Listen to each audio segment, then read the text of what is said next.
श्री स्वामी समर्थ.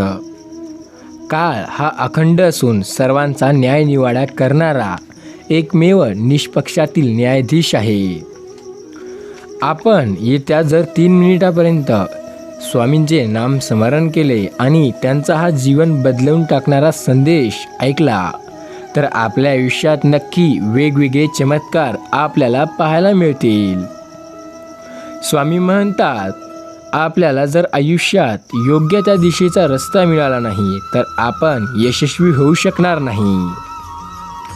जसे मोत्याच्या हारापेक्षा घामाच्या धारांनी मनुष्य अधिक शोभून दिसतो, अधिक सुंदर दिसतो, तसे जर आपण मेहनत केली नाही, जर कष्ट घेतले नाही तर ते यशस्वी होणे आपल्याकडून तर अशक्यच असेल. ईश्वर हा सत्य स्वरूप असून त्याची आराधना करण्याचा प्रत्येक माणसास पूर्ण अधिकार आहे. त्यासाठी मध्यस्थांची गरज नसते. जो व्यक्ती ईश्वरामध्ये सुद्धा मध्यस्थंत लावतो तो व्यक्ती आयुष्यात यशस्वी होईल या गोष्टीची अपेक्षा स्वतः ईश्वरच सोडून देतो. जर तुमचा देवावरती विश्वास असेल, तुम्ही स्वामी समर्थ महाराजांना मानत असाल तर नक्की विश्वासाने आज या चॅनलला सबस्क्राईब करा. देशातील दारिद्र्य हे खूप मोठे आहे, पण आपल्या मनातील त्यापेक्षाही मोठे आहे. स्वामी म्हणतात, जनसेवा हीच ईश्वर सेवा आहे. आपल्या मित्रांची सेवा ही सुद्धा ईश्वर सेवा आहे. एखाद्या गरजू व्यक्तीला हातभार लावणे ही सुद्धा ईश्वर सेवाच आहे. कोणत्याही सत्कार्याकडे प्रवृत्त होणे हा गुण शुद्ध मनाचा आहे. जोवर तुमचा स्वतःवर श्रद्धा नाही तोवर तुम्ही ईश्वरावर श्रद्धा ठेवू शकणार नाही. तुमच्यापैकी प्रत्येकाने महान झालेच पाहिजे. त्यासाठी आज्ञाधारकपणा, तत्परता, कार्याविषयी प्रेम या 3 गोष्टी असल्यास कोणीही तुम्हाला रोखू शकणार नाही. या जगी कोणीही लवकर यशस्वी होत नाही. खरा यशस्वी तोच व्यक्ती होतो जो प्रयत्न करतो आणि स्वतःवर आणि देवावर विश्वास ठेवतो. सर्वात मोठे पाप म्हणजे न्यायाशी तडजोड करणे. प्रार्थना म्हणजे माणुसकीची साध, आत्मश्रद्धेहून देवाला मारलेली एक हाक आणि देव लवकर जो गोष्ट ऐकतो तिला प्रार्थना म्हणतात. ज्या गोष्टी कोणाच्या स्वप्नातही येणार नाही त्या प्रार्थनेमुळे साध्य होतील. प्रार्थनेनंतर ज्याच्यात सुधारणा होते त्याची प्रार्थना फलद्रूप होते. श्रद्धेच्या बळावर माणूस विशेष कार्य करू शकतो असे नाही, पण त्याला श्रद्धेवाचून काहीच करता येणार नाही. आत्मविश्वास ही यशाची गुरुकिल्ली आहे. ज्याच्या अंतःकरणात सद्भावना असतात त्याच्या जीवनात कधी दुःख दिसणार नाही. सेवा जग फुलविते पण प्रीती मन फुलविते. दुःखी कष्टी लोकांचा क्लेश परिहार करणे हाच तर खरा धर्म आहे. जीवन म्हणजे अंतःकरण आव्हान होय. जीवन म्हणजे एक स्मरणभूमी, इथे लहान मोठ्या जखमा होणारच. सुखासीन जीवन विकास मारते तर कर्ममय जीवन सेवा मागते. आपली विहित कर्मे करीत राहा, कारण निष्कर्मपेक्षा क्रियाशील श्रेष्ठ आहे. निष्क्रिय राहिल्याने देहश्राद्धा सुद्धा अशक्य होईल. अनुभव हा उत्तम शिक्षक आहे, पण तो मोबदला मात्र फार घेतो. जगाच्या बाजारात ज्याचा ज्याने अनुभव विकत घ्यायचा असतो. अनेक अपयशातून यशाची निर्मिती होते. सदाचार हाच मनुष्याचा खरा अलंकार आहे. वेळ गमावणे म्हणजे आयुष्यातील सर्वात मोठी संधी गमावणे. आज तुम्ही निष्कारण वेळ घालवू नका, कारण उद्याचा सूर्य तुमच्यासाठी उगवणार नाही. तुमच्या पुढे जावत नसेल तर जाऊ नका.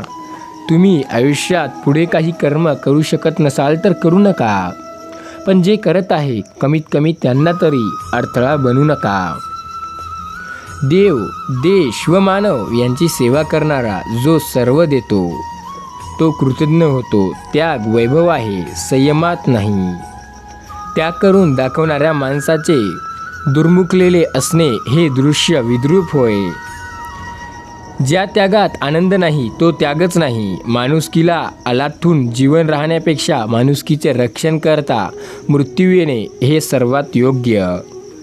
माणुसकीला लथाडून जीवन राहण्यापेक्षा माणुसकीचे रक्षण करता करता मृत्यूला कवटाळण्याचा आनंद वाटतो. काळजी केल्याने उद्योग दुःख कमी होत नाही, तर आजच्या दिवसाची ताकद नाहीशी होते. काळजी करू नका. जर करायचे असेल तर चिंतन करा. तुम्ही देवापाशी जाल आणि जर चिंता कराल तर चितेवर जाल. तुम्हाला वाटत असेल की चितावर जाणे सुद्धा देवापाशीच जाणे आणि चिंतन करून जाणे सुद्धा देवापाशीच जाणे, तर असं नाही. चिंतन करणे म्हणजे देव आपल्याजवळ येतो आणि देव आपल्यासोबत राहतो, पण चिंता केल्याने आपण देवापाशी जातो. फरक तर आहे. जर तुम्ही चिंता कराल तर तुम्ही मरून जाल आणि चिंतन कराल तर देव तुमच्या सोबतीला येऊन प्रत्येक संकटात हातभार लावेल. अहिंसा हे भूतलावरील प्रबलत्व सामर्थ्य आहे. भ्याडपणा आणि अहिंसा या जर कधी निवड करण्याचा प्रसंग आला तर तुम्ही अहिंसावादी आणि भ्याडपणा या दोघांचीही निवड न करता हिंसा करावी असे म्हणणे योग्य आहे. पूर्ण नम्रताच हे आपल्याला यशस्वी करते. जो व्यक्ती हे माझे ते माझे करत फिरतो, हे लोक मला साथ देतील ते लोक मला साथ देतील असा करत फिरतो, तो व्यक्ती अयशस्वी होत असतो. कारण ज्या लोकांना वाटते की आपले परिवार आपल्याला साथ देतील, आपले लोक आपल्याला मदत देतील, अशी व्यक्ती खूप भोळे असतात. त्यांना हे कळतच नसते की हे स्वार्थी लोक आपली साथ कधी देणारच नाही. उलट आपण काही करायलो तर त्याला मागे ओढण्यात यांचा सर्वात मोठा हातभार असेल. प्राप्तीच्या आनंदापेक्षा प्रयत्नाचा आनंद अधिक असतो. कार्य घडतात पण घडविणारा लागतो. अपयश हे कलंक नव्हे, तर ते आपल्याला योग्य दिशेला नेणारे काही उपयोग असतात. ज्याच्या योगाने माणूस जगण्याचा लायक होतो त्याचे नाव शिक्षण आहे.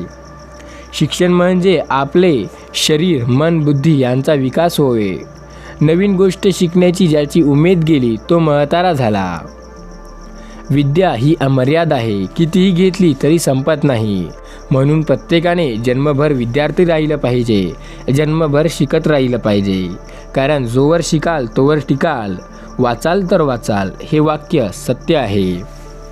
उदय पावणारा सूर्य ज्याप्रमाणे रात्रीच्या अंधाराचा नाश करतो, त्याचप्रमाणे जगात ज्ञान वाढवत आहे, तर आपल्याला शहाणं राहावं लागेल. अनुभव आणि व्यवहार यांची सांगड घातल्याशिवाय कोणतीही विद्या पूर्ण करू शकत नाही. अभ्यासामुळे आनंद वाढतो. लक्षात ठेवा, जर काही करायचे असेल तर आपल्याला त्या गोष्टीत आवड असली पाहिजे. कर्तव्यशून्य कर्तव्यवाज होय. ग्रंथा इतका प्रांजळ व निष्पट्टी गुरु दुसरा मिळणार नाही. दुसऱ्याच्या सुखादुःखात भागीदार व्हायचं असेल तर शिकत राहणे हेच खरे शिक्षण होय. आळशी व बेकार लोकांशी मैत्री करू नका. विचार हेतूकडे नेतो आणि हेतू आपल्याला कृतीकडे नेतो आणि कृती आपल्याला यशाकडे नेते. आयुष्यातली अडचण सोडवायचे सामर्थ्य असते, तेच खरे शिक्षण होय. शिक्षणाचा उद्यत हेतू केवळ ज्ञान असून नव्हे चालणार, तो कृती होय. सद्गुण आपोआप प्रगट होतात, त्यांना प्रगट करण्याची गरज नाही. इष्ट गोष्टींचा अभ्यास व अनिष्ट गोष्टींचा त्याग करण्यातच माणूस करारी बनतो. आत्मज्ञान हेच खरे ज्ञान होय. ज्याप्रमाणे कुदळीने खंता माणसाला पाणी सापडते, त्याचप्रमाणे गुरुजवळ असणारी प्रत्येक व्यक्ती शिष्य बनून शिक्षा प्राप्त करतो. चौकसपणा हा सर्व शिक्षणाचा पाया आहे. जीवनाचे रान केल्याशिवाय विद्येचा आपल्याला काहीही अर्थ कळत नाही. विद्या प्राप्त करायची असेल तर मेहनत करणे आवश्यक आहे. मेहनतीशिवाय आपल्याला विद्या मिळू शकणार नाही आणि जर प्रयत्न नसेल तर आपण यशस्वीसुद्धा होणार नाही. दुसऱ्यावर उपकार करण्यासाठी झाडाला फळे येतात, गायी दूध देतात, नद्या वाहतात, तसे शरीरही परोपकारासाठीच आहे. पण आपण त्याला परोपकारी बनवत नाही. प्रयत्न करा, परोपकारी व्हा आणि लोकांचे भले करा आणि स्वतःचेही करून घ्या. श्री स्वामी समर्थ. जय जय रघुवीर समर्थ.